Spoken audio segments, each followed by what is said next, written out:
Partai Keadilan Sejahtera PKS dianggap blunder dengan langsung memasangkan Anies Baswedan Sohibul Iman untuk bertarung Pilgub Jakarta. Presiden PKS Ahmad Syahiku pun melunak. Dia menegaskan semua keputusan diserahkan kepada Anies Baswedan. Menurut Syahiku, pengusungan duet Anies Sohibul Iman sebagai ikhtiar PKS. Syahiku menyadari PKS masih butuh suntikan kursi tambahan menuju Pilgub Jakarta. Itu jika kembali kepada Pak Anies sendiri, ya. Kami sudah berusaha, berikhtiar untuk membawa Pak Anies dengan pasangan Muhammad Sohibul Iman. Walaupun tadi memang kita berhadapan pada sebuah realitas bahwa ini belum bisa melangkah karena belum cukup kursinya. Nggak ada bahaya-bahaya, semuanya aman. Ini justru kita tawarkan pada partai-partai yang lain, ya, supaya pasangan ini bisa disupport dan didukung bersama. Sebelumnya, Wakil Sekjen PKB Syaiful Huda menilai keputusan PKS memasangkan Anies Sohibul di Pilgub Jakarta sebagai langkah blunder. Huda menyebut keputusan itu bisa menutup pintu untuk berkoalisi dengan partai lain. Untuk itu, Huda menganggap duet Anies Sohibul Iman ini berpeluang mengalami deadlock karena tidak cukup kursi lantaran tidak ada teman koalisi. Di mata saya sih blunder menurut saya. Itu yang saya sebut komunikasi politik yang semacam ini akan menutup pintu partai-partai lain untuk bisa bermitra dan membangun poros koalisi ini. Jadi menurut saya model memborong begini, memborong figur untuk partai yang tidak memenuhi dan tidak punya golden ticket, menurut saya bahaya itu, bahaya. Bahaya deadlock. Ya bisa bahaya deadlock, bisa nggak dapat teman mitra koalisi. Pasangan Anies Baswedan Sohibul Iman dikatakan belum definitif sebab jumlah kursi PKS di DPRD belum memenuhi syarat untuk mengusung calon dalam Pilgub Jakarta. Kita nggak mau berandai-andai ya, karena kan memang sekarang sebetulnya deklarasi PKS kemarin kan belum memenuhi kuota untuk pencalonan. Sehingga kita bisa belum kita hitung sebagai paslon, ya, yang definitif Pak Anies dan Pak Sohibul tersebut, ya. Jadi sulit kalau untuk memetakan, masih sulit. Apakah akan ada partai lain yang bergabung atau tidak? Tapi kalau Partai Gerindra, ya, untuk Jakarta kita berupaya semaksimal mungkin membangun komunikasi, terutama dengan partai-partai koalisi Indonesia Maju, ya, dan juga dengan partai-partai di luarnya. Terus ini kita intensif. Pengamat politik Trias Politika Strategis Agung Baskoro menilai PKS terlalu terburu-buru dalam menetapkan pasangan Anies Baswedan Sohibul Iman. Menurut Agung, kemunculan duet ini membuat partai politik lain mempertimbangkan kembali untuk berkoalisi. Saya kira ini terlalu tergesa-gesa atau terburu-buru, ya, karena nanti wow factor-nya jadi hilang. Elemen of surprise ke lawan-lawan politik, ke kandidat yang lain menjadi tereduksi. Nah, saya agak kaget karena menyayangkan ini sudah terjadi, ya, karena kan sebelumnya Pak Sohibul sebagai cagup, kemudian dalam hitungan 2 hari berubah menjadi calon wakil gubernur, kemudian mendeklarasikan satu paket dengan Anies. Nah, ini keputusan yang sangat cepat saya kira dan punya plus minusnya. Di tengah kebuntuan pembahasan koalisi, PDIP menawarkan kerjasama politik dengan PKB di Pilkada Jakarta. Mungkinkah membentuk poros baru untuk mengatasi kebuntuan pasangan Anies? Tim Liputan Kompas TV.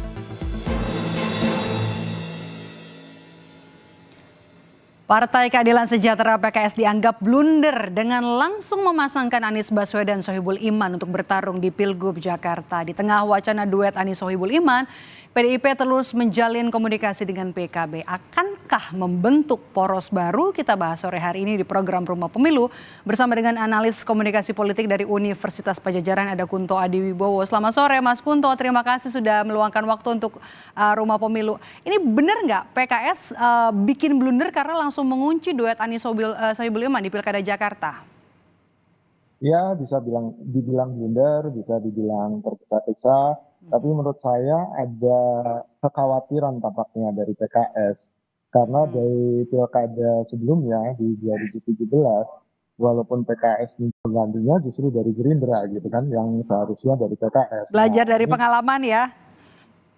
betul, belajar dari pengalaman itu PKS nggak mau ketinggalan kereta, nggak Mhm, mau apa dia kehilangan momentum dan mhm, tampaknya ini dia manfaatkan secepat mungkin untuk bisa mengunci pasangan Anies dan Sohibul Iman. Tapi kan sekali lagi belum ada apa kecukupan kursi ya dari PKS sendiri untuk mengusung sendiri sehingga akhirnya ini akan ya resikonya macam-macam akhirnya. Tadi deadlock juga bisa, lalu kemudian mhm. ya partai lain tentu ya buat kami apa ketika PKS dapat calon wakil gubernur kan Mhm, gitu. Nah oke oke. ini akan apa merepotkan nanti ketika PKS berkomunikasi politik dengan partai-partai lain gitu sih Bang Eda. Oke, repot ya nanti untuk membuka koalisinya karena kan kalau misalnya udah jadi tawaran paket lengkap ya dari PKS. Tapi menurut Anda nih, Mas, duet Anies Sohibul Iman aman ini sebenarnya aman nggak sih atau sebenarnya masih bisa digocek lagi, masih bisa diutak-atik? Kalau menurut saya dari tadi ya, dari eskalasi. Tadinya kan Pak Mhm, Sohibul Iman calon gubernur. Beberapa hari jadi calon wakil gubernur gitu. mhm, Beberapa hari kita nggak tahu lagi jadi apa kan gitu. mhm, Sangat mungkin becek lagi dan sangat mungkin berubah ketika tawaran dari partai-partai lain gitu. mhm. Ini kan PKS terkenal apa ya, di kematangan politiknya masih kurang, dalam Oke. artian untuk membangun koalisi, bernegosiasi gitu kan, dalam beberapa hal sejak tahun 2017 kelihatan bahwa PKS tampaknya dipandang terlalu naif di antara teman-teman partai politik yang lain gitu, Mhm, mhm. sehingga kenaifan ini banyak dimanfaatkan oleh partai-partai politik yang lain. Nah, ini pun juga kelihatan bagaimana PKS juga kelihatan apa ya tadi khawatir, cemas, terus kemudian melakukan apa move yang menurut saya bisa merugikan PKS sendiri gitu. Kalaupun akhirnya ini dibongkar pasang lagi, sangat mungkin, apalagi Anies juga berkomunikasi dengan Mhm. banyak partai lain kan, Yang mau dengan kadernya PKB. jadi wakil, ada di posisi wakil ya? Betul, betul. Mhm. Dan semuanya pasti ingin kadernya jadi posisi wakil karena Mhm. problemnya Pak Anies ini bukan dari partai manapun Ya, gitu kan. oke. Nggak ada yang mau ngeklaim juga gitu. Itu yang jadi masalah. Nah nanti ketika ya kan Anies sudah diusung oleh PKS ya udah Aniesnya PKS saja gitu. Bisa-bisa begitu kan dan bisa-bisa PKS nggak kebagian lagi kalau wakil gubernur gitu. Mhm, mhm, oke, kita lihat ya, ini kan, yang sudah mengusung Anies juga adalah PKB. Menurut Anda, PKB ini bakal legowo nggak? Karena kan kemarin di Pilpres sudah pasangannya kan Amin, sekarang aman lah gitu. Ikhlas nggak kira-kira PKB? Ya PKB pasti ingin dapat sesuatu ya Mhm, gitu. Kalaupun dia kemudian ya udah Anies sama PKB gitu. mhm, Wakilnya dari partai yang lain. Cuma pasti ada pembicaraan soal akhirnya selain Anies itu sebenarnya bukan orang PKB kan, tapi mhm, jatah PKB sudah terlanjur keluar untuk Anies. Nah, kompensasinya apa gitu. Tapi ada pembicaraan soal itu. Nah, ini kan yang kemudian menurut saya juga masih diperbincangkan untuk membentuk koalisi ini, baik itu dengan Nasdem, dengan PDIP, mhm, dengan PKS sendiri gitu. Jadi mhm. yang dilakukan PKS menurut saya ya kejutan tapi agak kurang menyenangkan gitu di antara partai-partai yang punya potensi untuk Mengusung berkoalisi Anies. mengusung Oke, Anies oke, gitu. oke, oke. Kalau gitu gimana kita baca peluang, menakar peluang kemenangan, pasangan Anies Sohibul Iman di Pilkada Jakarta, Mas Kunto? Ya pada intinya kan nggak ada orang yang memilih calon wakil gubernur ya Mbak ya. Pasti semuanya memilih calon gubernur ya kan. Mhm, Nah, ini kan yang jadi kartu bagusnya Pak Anies gitu kan. oke. Orang memilih saya gitu kan dan elektabilitas saya tinggi gitu.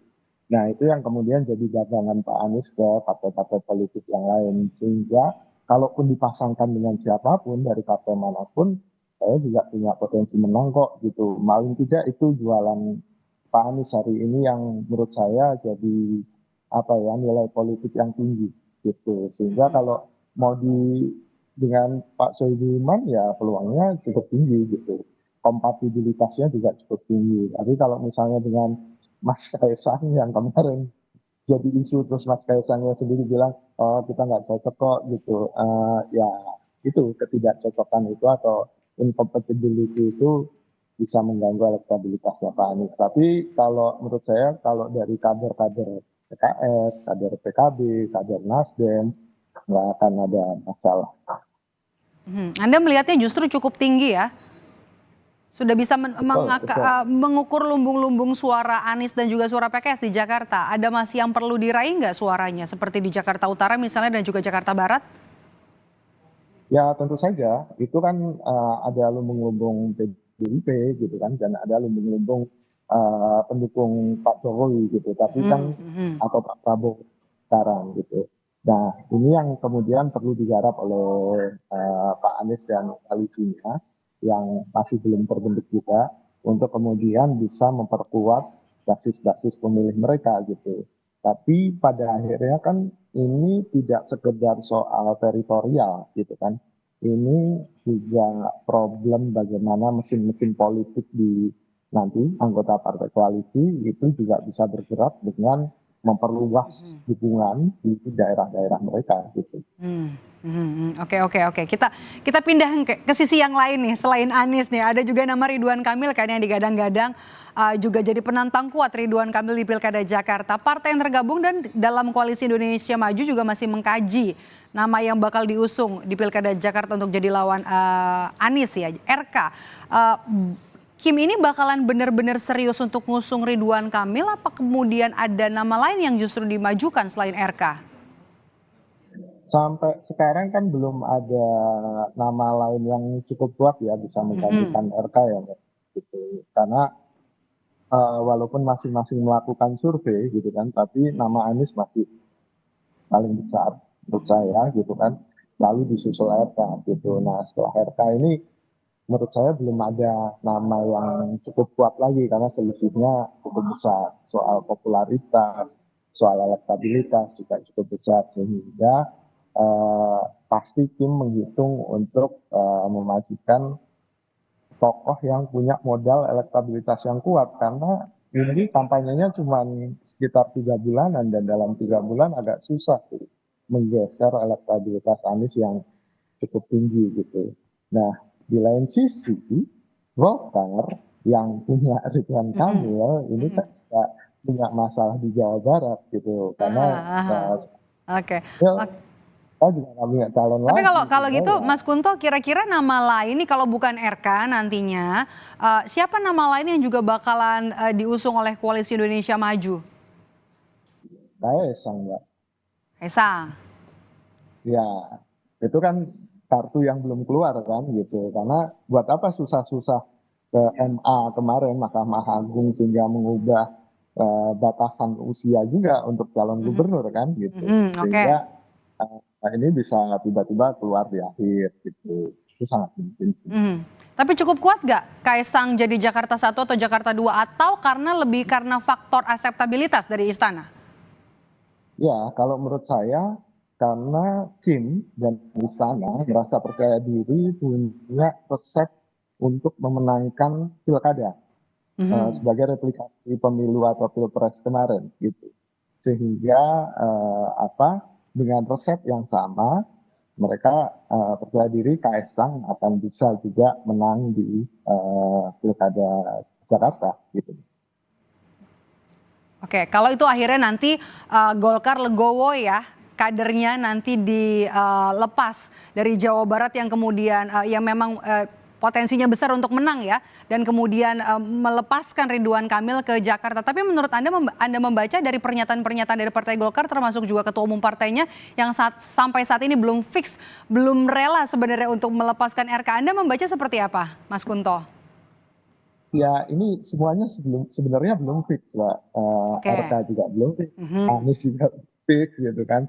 Karena memang dinamikanya kita tunggu sebulan ini lah. Bulan Juli ini jadi klimaksnya gitu. Jadi klimaksnya bagaimana akhirnya komunikasi-komunikasi politik antar partai itu akan bermuara kemana gitu, akan jadi apa koalisi gitu kan, dan akhirnya nama-nama yang muncul akan siapa gitu. Kalaupun ternyata ada 3 porosnya Pak Anies, porosnya RK, dan porosnya Kaisang gitu tiba-tiba, itu juga sangat mungkin, dan yang dirugikan justru porosnya RK kan gitu, karena akan beririsan dekat dengan porosnya Mas Kaisang gitu. Nah ini yang kemudian juga diperhitungkan pasti oleh Golkar, jangan sampai saya kejebak nih udah nggak dapet Jawa Barat, nggak dapet Jakarta juga kan gitu. Ini yang kemudian jadi pertimbangan di Golkar pastinya. Oh ini menarik nih kalau kita ngelihat poros di Pilkada Jakarta, ada porosnya Anies, porosnya RK sejauh ini ya. Kemungkinan ada peluang 3 poros kah di Pilkada Jakarta nanti, Mas Kunto? Ya tadi ya, porosnya Mas Kaisang bisa tiba-tiba muncul gitu. Oke. Ya kan? Dan itu Atau kan justru poros terjadi. PKB PDIP nanti? Ya kalau PKB PDIP tampaknya juga ke Anies kok Mbak gitu. Oke. Ya, karena kan sejauh ini kan juga PKB lebih dekat ke Anies gitu kan. PDIP pun juga beberapa kali menunjukkan sinyal-sinyal yang mendekati Pak Anies gitu. Jadi tampaknya akan mengerucut ke situ, tapi saya nggak tahu. Sangat mungkin juga ada kejutan-kejutan nama baru. Kalau RK nanti jadi ke Jakarta, apakah kemudian Gerindra akan sapu bersih di Jawa Barat, Mas Kunto? Ya enggak juga. Kalau Nggak menurut juga. saya tidak ada yang pasti dalam pilkada Mbak. Gitu. Walaupun peluang kemenangannya besar untuk Pak Deddy Mulyadi, tapi pasti ada perlawanan sengit dari PDIP gitu yang nantinya katanya mau mengajukan Bu Susi gitu kan. Dengan tenggelamkan kan juga cukup punya daya ungkit yang tinggi gitu kan. Belum lagi PKS yang memang basisnya di Jawa Barat gitu. Jadi bukan hal yang mudah bagi Gerindra untuk memenangkan Jawa Barat, walaupun nanti Ridwan Kamil ke Jakarta. Walaupun udah 2 kali menang pileg ya di sana ya Gerindra ya, 2 periode ya. Oke, kita bahas soal ini deh, peta politik Mas Kunto. Anda melihat peta politik di Pilkada Jakarta ini berulang ya dari Pilpres? Tampaknya akan seperti itu ya. Tampaknya akan mengulang apa yang ada di Pilpres 2024 dan apa ya, ini jadi mini Pilpres atau sangat mungkin PDIP bergabung dengan PKB kan akhirnya, dan PKB juga akan bergabung dengan koalisi perubahan sebelumnya, sehingga sangat mungkin 2 jadi berhadapan-hadapan. Ini masalah pro Jokowi anti Jokowi akhirnya pastinya, Masih ada ya.